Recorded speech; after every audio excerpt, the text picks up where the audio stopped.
Hello दोस्तों, स्वागत है आपका बिटकॉइन दुनिया में। मैं संजय। दोस्तों, अपने क्रिप्टो मार्केट में किसी कॉइन को बाई करने से पहले जितना ज़रूरी है उस कॉइन की कुंडली को पहले जान लेना, उससे भी ज़्यादा ज़रूरी दोस्तों उस कॉइन को हम लोग किस एक्सचेंज से बाई कर रहे हैं और किस एक्सचेंज पे अपने क्रिप्टो करेंसी को होल्ड कर रहे हैं। मतलब कि क्रिप्टो एक्सचेंज का भी चुनाव हम लोग को बहुत ही सावधानी से करना चाहिए। तो दोस्तों, आज की वीडियो हम लोग बात करने वाले हैं एक ऐसे पॉपुलर क्रिप्टो एक्सचेंज के बारे में जो कि बंद हो रहा है। कौन सा क्रिप्टो एक्सचेंज है, किस वजह से ये बंद हो रहा है, और अगर आप अपने कॉइन को होल्ड करके रखे हुए हैं, कुछ लोग स्टेकिंग पे लगा के रखे हुए तो उनका जो स्टेकिंग लगा वो अनस्टेक नहीं हो रहा है, तो उन लोग को क्या करना चाहिए, वो सारी जानकारी आप सभी को इस वीडियो में मिलेगी। तो वीडियो को पूरा जरूर देखिएगा, और वीडियो अगर अच्छी लगेगी तो दोस्तों चैनल को सब्सक्राइब जरूर कर लीजिएगा।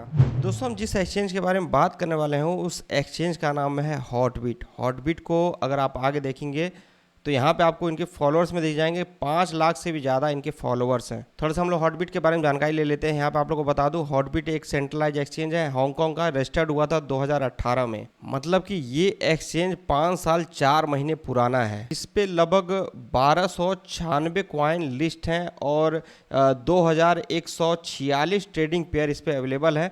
24 घंटे का वॉल्यूम अगर आप इस पे आगे देखेंगे तो लगभग $109 मिलियन के करीब का है। और हॉटबिट का जो एक्सचेंज रिजर्व आगे देखेंगे तो ये $14 मिलियन के करीब है। हॉटबिट के बारे में कुछ बातें बताना चाहूँ दोस्तों। ये जो शिव हो गया, KSM हो गया, GRIN जो कॉइन है, सबसे पहले इसी एक्सचेंज पे लिस्ट हुआ था। और आप लोगों ने देखा इन कॉइन्स की कितनी ज़्यादा पॉपुलरिटी हुई थी, और पॉपुलरिटी होने के बाद ये बड़े बड़े एक्सचेंजों पे लिस्ट हुआ था। इसके अलावा जो एटम का स्टेकिंग सर्विस स्टार्ट हुआ था, सबसे पहले इसी एक्सचेंज पे स्टार्ट हुआ था। साथ में DeFi mining business using compound, ये भी फर्स्ट टाइम ही इस एक्सचेंज पे स्टार्ट हुआ था। तो देखा जाए तो बहुत ही पॉपुलर ये एक्सचेंज था। अब हॉटबिट की तरफ से दोस्तों इनके ट्विटर अकाउंट पे अभी से 3 घंटे पहले, और इसके अलावा इनका जो एक्सचेंज है उस पे भी एक अनाउंसमेंट आया है, जिसके बारे में जैसे मुझे जानकारी हुई मैंने आप सभी को अपने ट्विटर और टेलीग्राम अकाउंट पे अपडेट दिया। अब अनाउंसमेंट क्या हुआ आप लोगों को बता दूं। 22 मई 2023 4 AM UTC, इसको आप इंडियन टाइम में कन्वर्ट करेंगे तो 9:30 बजे से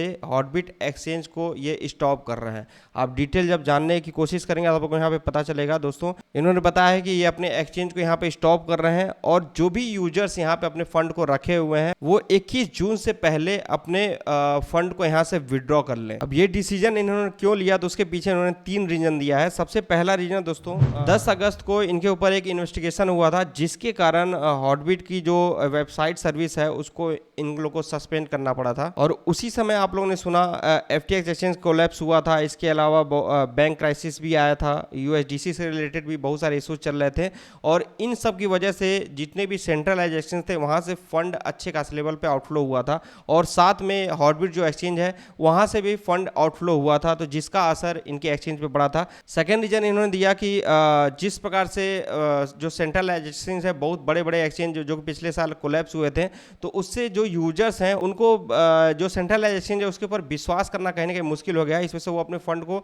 सेंट्रलाइज एक्सचेंज पे नहीं लेके आ रहे हैं। और इनका ये भी कहना है कि कहीं ना कहीं देखा है तो आने वाले समय में मैक्सिमम जो यूजर्स हैं वो सेंट्रलाइज एक्सचेंज की जगह जो डिसेंट्रलाइज एक्सचेंज है उसका इस्तेमाल करेंगे। और थर्ड रीजन इन्होंने बताया है कि हॉटबिट एक्सचेंज को बहुत बार जो साइबर अटैक है उसका सामना करना पड़ा था, और बहुत सारे प्रोजेक्ट भी यहाँ पे स्कैम किए थे, जिसका असर इनके एक्सचेंज पे पड़ा था, और अच्छे खासे लेवल पे इन लोगों को लॉस हुआ था। तो ये सब मिला के ये रीजन इन्होंने दिया, और इस वजह से ये डिसीजन लिया, और इनकी टीम ने डिसीजन लिया कि इस एक्सचेंज को यहाँ पे स्टॉप कर दिया जाए। आप लोगों को ज़्यादा डिटेल चाहिए तो आप लोग हमारे ट्विटर अकाउंट पे जाके, यहाँ पे मैंने ट्वीट किया हुआ है, आप जाके यहाँ से रीड कर सकते हैं। अब बात ये आती है कि यहाँ पे जिनका फंड पड़ा हुआ है उन लोग यहाँ पे क्या करना चाहिए। तो आप सभी को मैं बताना चाहूँगा, आप लोग तुरंत जाके इस एक्सचेंज से अपने फंड को विड्रॉ कर लीजिए। अगर आपके पास यहाँ पे मान लेते हैं सोल कॉइन होल्ड है, तो आप उस सोल कॉइन को अदर एक्सचेंज पे ट्रांसफर कर दीजिए जिस एक्सचेंज पे सोल कॉइन लिस्ट है। जैसे मैंने इसके बारे में इन्फॉर्मेशन दिया, तो बहुत सारे यूजर्स का ये भी कहना है कि हॉटबिट एक्सचेंज पे हम जब विड्रॉ करने जा रहे हैं तो बहुत ही ज़्यादा फीस लग रही है विड्रॉ करने में।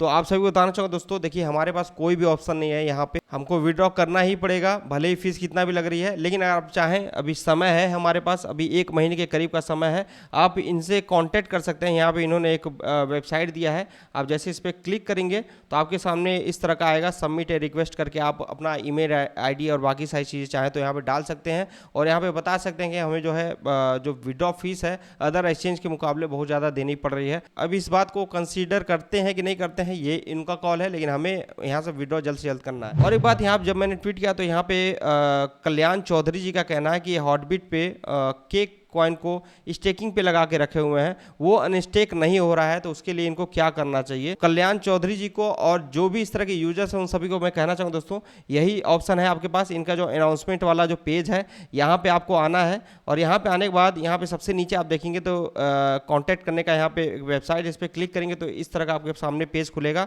और यहाँ पे आप क्वेश्चन है या जो भी प्रॉब्लम है आप यहाँ पे आके इनसे बोल सकते हैं। और मैं उम्मीद करूंगा कि अगर इन्होंने ऐसा फीचर्स दिया है यहाँ पे क्वेश्चन रखने के लिए, तो आपकी बात को यहाँ पे कंसीडर किया जाएगा। यहाँ पे इन्होंने साफ साफ लिखा है for any question please contact us. और यहीं पे हॉटबिट का एक नेटिव टोकन भी था, हॉटबिट HTB करके।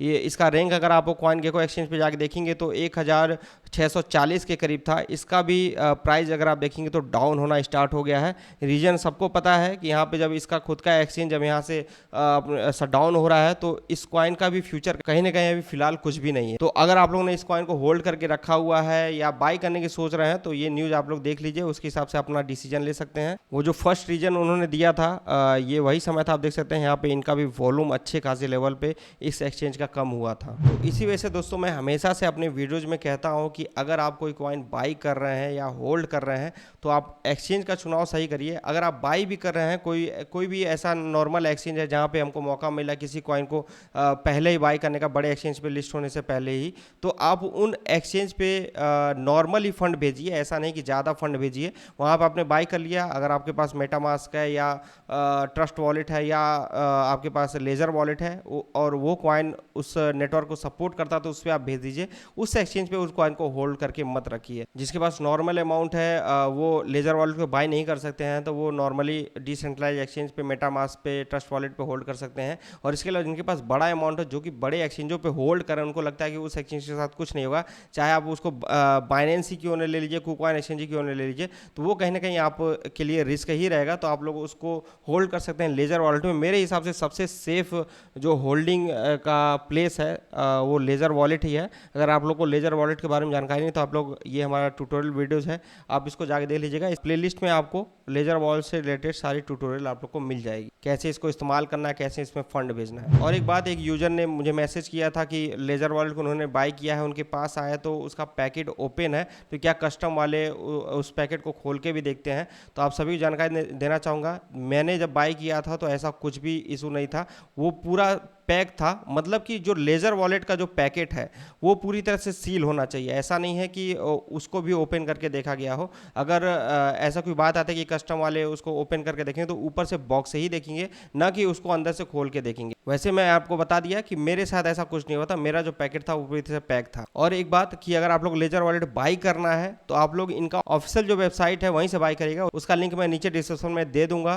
वो मेरा रेफरल कोड है, आप चाहें तो उसका इस्तेमाल कर सकते हैं, या आप चाहें तो डायरेक्ट आप गूगल पे सर्च करके वहां से बाई कर सकते हैं। लेकिन किसी थर्ड पार्टी से अगर आप बाई करते हैं तो हो सकता है कि उसके साथ कुछ छेड़खानी किया गया हो और आपको उसकी जानकारी नहीं हो, आप जब उसमें फंड भेजे तो वो आपके साथ स्कैम हो जाए। तो ये इन्फॉर्मेशन दोस्तों इस वीडियो में जैसे न्यूज़ निकल गया, मैंने आप सभी को अपने टेलीग्राम ट्विटर अकाउंट पर अपडेट दिया है। अगर आप लोगों ने उसको ज्वाइन करके नहीं रखा है तो उसको ज्वाइन करके रखिए, क्योंकि इस तरह की न्यूज़ अगर आती है तो तुरंत वीडियो बनाना पॉसिबल नहीं होता। और वीडियो मैंने इससे रिलेटेड इसलिए बनाया क्योंकि इस एक्सचेंज पे बहुत सारे पॉपुलर क्रिप्टो करेंसी, और जैसा कि मैंने आप लोगों को बताया 1200 से ज़्यादा इस क्रिप्टो एक्सचेंज पे कॉइन लिस्ट है। तो अगर हमारे कम्युनिटी में कोई इस एक्सचेंज पे अपने कॉइन को होल्ड करके रखा हुआ है, स्टेकिंग पे लगा कर रखा हुआ है, तो उसको जल्द से जल्द इसके बारे में जानकारी मिल जाए और वो अपने कॉइन्स को यहाँ से विड्रॉ कर ले। बाकी इस वीडियो में दोस्तों इतना ही। जय हिंद।